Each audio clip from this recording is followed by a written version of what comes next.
Good evening. It's Saturday night, June 9th, I believe. Andy Noyes here, Sunshine Endurance Coaching. Watching some of the weekend carnage. Started the summer racing season, especially in the mountains, since there's no snow or less snow. And summertime always amazes me that people have goals and they just won't let go of time goals. And when it's hot, and hot means anything over 40 or 50 degrees, you got to let go of these time goals, people.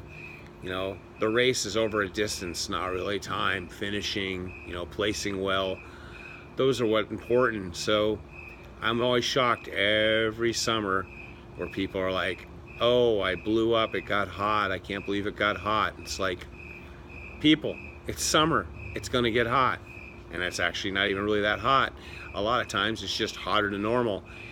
For people who are doing really long races like ultra marathons, you're not only out there for 3 or 4 hours like you would in a marathon where you're done by 10 in the morning. You're out there all day, and so many people don't understand that just being out in the sun all day is draining, whether it's hot or not.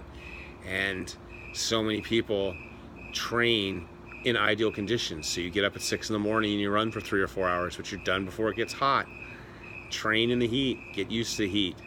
I know you have family commitments and whatnot, so sometimes running in the morning's best time to do it.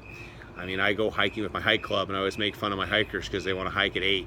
And like, we were out at Hart Park today, and the runners were already leaving, and us hikers were showing up at 7:30.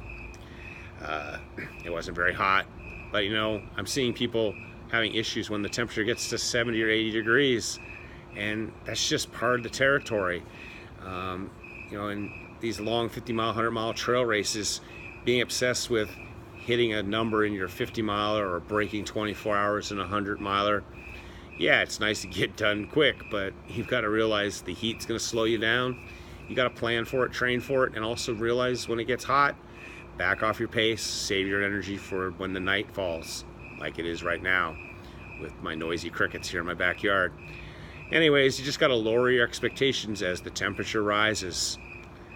I've been watching this for 40 years, been running since 1979, and I started my running career in Bakersfield, California, where it's hot. And you know what? You just deal with it, but don't act surprised when it gets hot in your next race. Plan on it getting hot. Plan on having strategies, and the main strategy is slow down, deal with it. Of course, it helps too just to train in the heat so that you get used to the heat. Anyways, done for this rant, but I'm just trying to save people a lot of agony. The best thing you can do is what I do. I don't even race in the summertime. I back off. I use the summer to build up my base, do some fun local short races like 5Ks and stuff, and I just don't run races in the summer. I know when you're doing trail hundreds, you have to run the summer, and it's going to be hot. Western State's coming up, and those canyons are going to be brutal. So don't be, expect it and deal with it. Good night.